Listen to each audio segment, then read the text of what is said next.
राम राम भाई सारे आने। ये है हमारे 3 वीडियो की सीरीज का आखिरी वीडियो।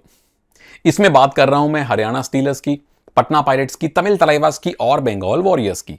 ये 4 टीम्स, बची हुई 4 टीम्स, कितना पर्स है, पैसा कितना है, कार्ड कितने रखे हुए हैं, किस खिलाड़ी के पीछे कोच साहब भाग सकते हैं ऑक्शन में।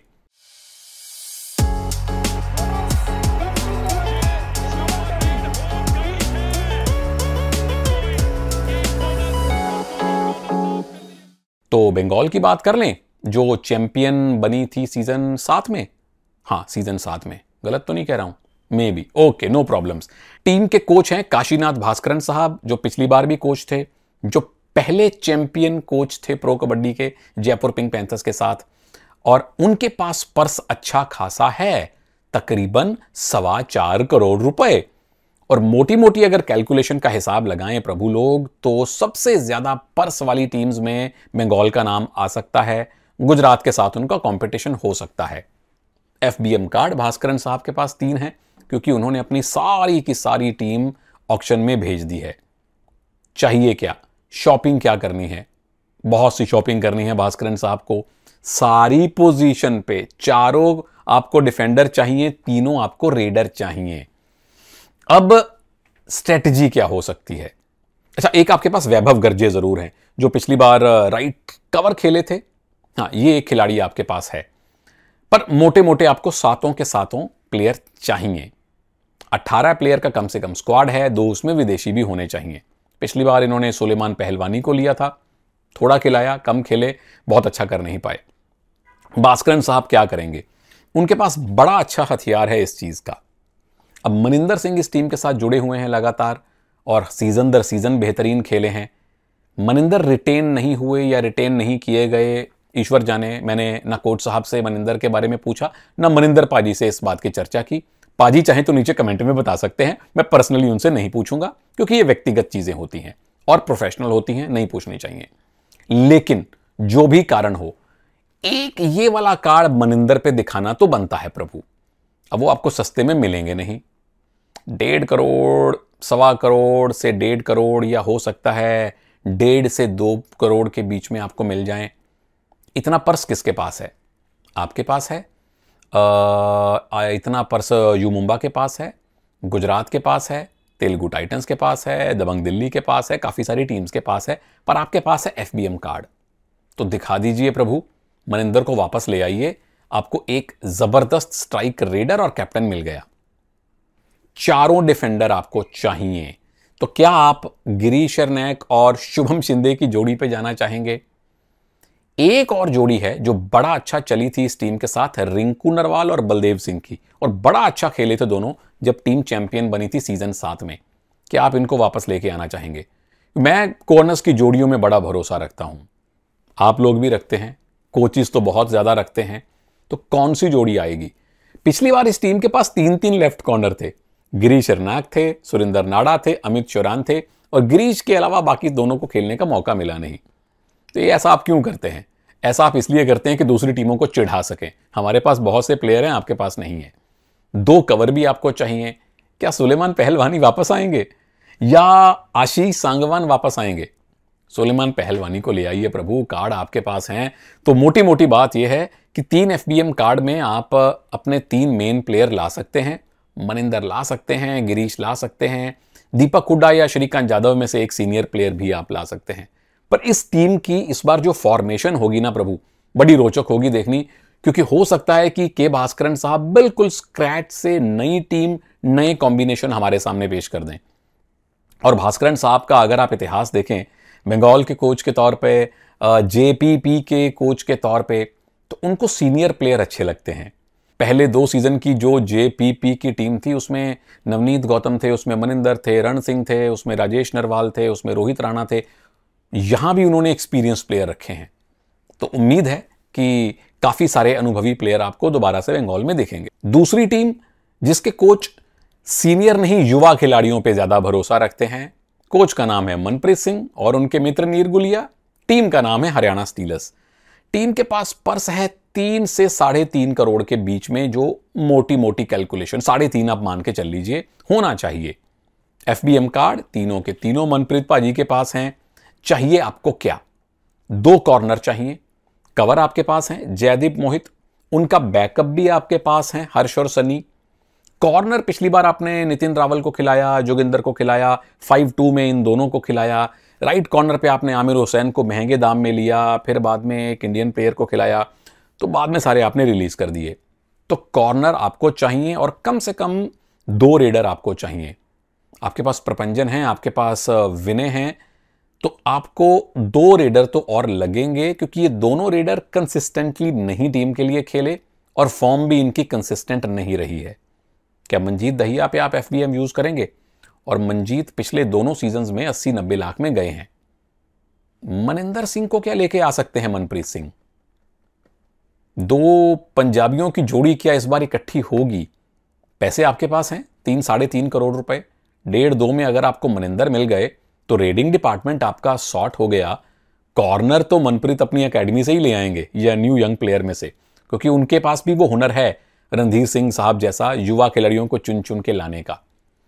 तो एक ऑप्शन ये हो सकती है कि मनप्रीत पाजी मनिंदर के पीछे नहीं, FBM नहीं, मनप्रीत पाजी मनिंदर के पीछे पैसा लगाएं, 2 करोड़, 1.25 करोड़, 1.5 में उनको लेके आए, फिर भी आपके पास 2-2.5 करोड़ बचा होगा। उसमें आप 2 युवा रेडर ला सकते हैं, इवन 2 अच्छे अनुभवी डिफेंडर भी ला सकते हैं। तो ये स्ट्रेटजी बुरी नहीं हो सकती है। पवन के पीछे आप क्यों ना भागेंगे? पवन पहले मनप्रीत के साथ गुजरात में रह चुके हैं सीजन 5 में या सीजन 6 में। बहुत खेलने का मौका उनको वहां नहीं मिला था। यह भी एक ऑप्शन हो सकती है, क्योंकि 3.5 करोड़ अगर आपके पास बचते हैं तो 2.5 करोड़, 2.25 करोड़ आप पवन पे लगा सकते हैं। कॉर्नर यंग आ गए, बाकी काम पवन कर देंगे। तो मेरा ऐसा मानना है कि मनिंदर या पवन में से कोई एक खिलाड़ी शायद इस टीम में आ जाए। आपका क्या मानना है कमेंट में बताइए। तीसरी टीम की बात कर रहा हूं प्रभु, इनके पास भी पर्स है 3 से 3.5 करोड़ रुपए के बीच में। 3 बार यह टीम चैंपियन रही है। नाम है पटना पायरेट्स। नए कोच आए हैं, नरेंद्र रेडू और यू मुंबा वाले अनिल चपराना इस टीम के साथ हैं। 3 से 3.5 करोड़ इस टीम के पास जरूर होने चाहिए। 3 FBM कार्ड भी इस टीम के पास हैं। शॉपिंग यहां भी नरेंद्र जी और अनिल भाई को अच्छी खासी करनी है, क्योंकि आपके मेन प्लेयर्स में एक तो सचिन है आपके रेडर और एक है राइट कवर नीरज, यानी कि कैप्टन तो आपके पास है। आप नीरज को कैप्टन बना के रखिए, वो डिफेंस को चलाएंगे, पर कम से कम 2 और अच्छे रेडर आपको चाहिए, एक बैकअप और एक और 3 आपको डिफेंडर चाहिए। हमार भैया शादीलाल क्या वापस आएंगे? जो मुझे खबरें मिली हैं, शादलू खुद ऑक्शन में गए हैं। उनका हक बनता है भाई। पिछली बार के दूसरे सबसे कामयाब वो डिफेंडर थे, एशियन चैंपियनशिप में ईरान के कैप्टन थे, वहां उन्होंने रेडिंग भी की, सुपर 10 भी लगाया। क्या 1.25 करोड़, 1.5 करोड़ में पटना पायरेट्स उनको वापस लेके आएगी, या ओपन ऑक्शन में उन्हीं के पास वो वापस आएंगे? 3-3.5 करोड़ में से अगर 3 भी आपके पास है तो क्या 50% पैसा आप एक प्लेयर पे लगाएंगे? अब ये डिपेंड करता है कोच की सोच पे, क्योंकि नरेंद्र साहब को हमने PKL में इससे पहले ज्यादा देखा नहीं, तो उनकी सोच पे निर्भर है कि वो डिफेंस ओरिएंटेड कोच हैं या रेडिंग ओरिएंटेड कोच हैं। अनिल चपराना जी को हमने पिछली बार यू मुंबा में देखा था, और वो हैं संतुलन बनाने वाले कोच। वो कई बार 5-2 की फॉर्मेशन भी रखते थे, 5 डिफेंडर भी उतार दिया करते थे। तो उनकी सोच के हिसाब से चलूं तो शादलू यहां पे आ सकते हैं। फिर आपको एक लेफ्ट कवर भी चाहिए, आपको एक राइट कॉर्नर भी चाहिए। राइट कॉर्नर हो सकता है कि आप वापस सुनील नरवाल को ले आएं, या मोनू 55 नंबर वाले को वापस ले आएं। रेडर भी आपको कम से कम 2 चाहिए। अकेले सचिन कब तक आपको खींचेंगे? रोहित गुलिया के लिए आप FBM यूज कर सकते हैं, या मनजीत दहिया आपके पास आ सकते हैं। रेडिंग में और बहुत सारे ऑप्शन बनते हैं। श्रीकांत यादव ऑक्शन में हैं, दीपक निवास हुड्डा ऑक्शन में हैं, बहुत से और भी आपको रेडर ऑक्शन में मिल जाएंगे।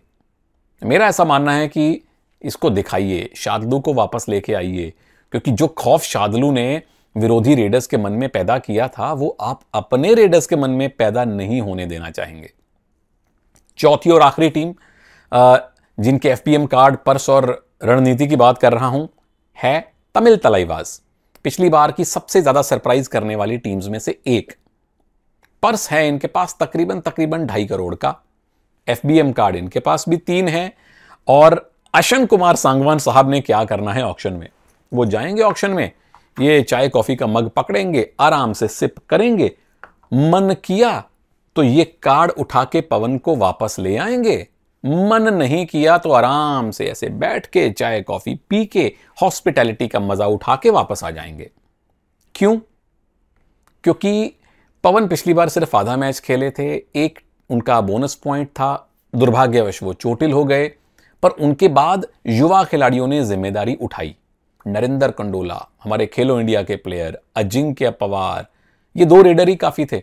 और जो डिफेंस थी, सागर साहिल, अभिषेक मोहित, वो सारे के सारे हैं इस टीम के अंदर। टीम को चाहिए क्या?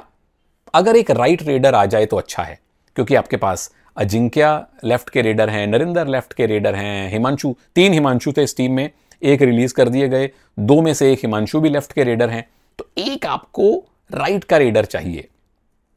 पवन तो आ सकते हैं, 2.5 करोड़ का पर्स है और तकरीबन इतना तो पवन लेके जाएंगे।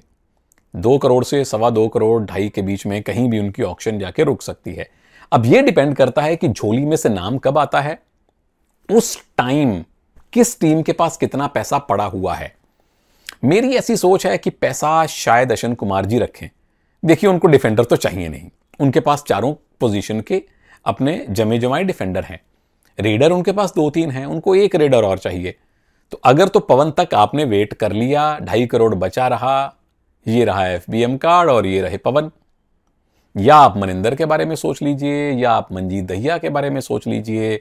अब अश्विन कुमार जी बड़े एक्सपीरियंस्ड हैं, घाट घाट का पानी पिया हुआ है, देश विदेश का पानी उन्होंने पिया हुआ है। तो आपको सिर्फ एक राइट रेडर चाहिए, मिल गया तो सोने पे सुहागा है। और पैसा इतना है कि अगर आप चलिए पवन मनिंदर के पीछे नहीं गए तो भी 2-3 आप ठीक ठाक अनुभव वाले रेडर ऑक्शन में से चूज कर सकते हैं। तो बहुत सी टीम्स हैं, जैसे जयपुर पिंक पैंथर्स, तमिल तलाइवाज, जिन्होंने ऑक्शन में कुछ ज्यादा करना ही नहीं है, पुनेरी पल्टन, जिन्होंने ऑक्शन में कुछ ज्यादा करना ही नहीं है। एक यूपी योद्धास, सिर्फ 1 या 2 आपको पोजीशन के खिलाड़ी चाहिए, बाकी टीम आपकी बनी बनाई है। तो प्रभु लोग, कमेंट सेक्शन आपका है, नीचे बताइए कि क्या पवन वापस तमिल तलाइवाज में आएंगे, या तमिल तलाइवाज को एफबीएम से उनको वापस लाना चाहिए। क्या मनिंदर वापस बंगाल में आएंगे या किसी और टीम में जाएंगे? पटना पायरेट्स, क्या हमार भैया और आपका भैया शादीलाल वहां वापस आएंगे या नहीं आएंगे? मिलता हूं आपसे जल्दी दूसरे वीडियोस में। जय हिंद।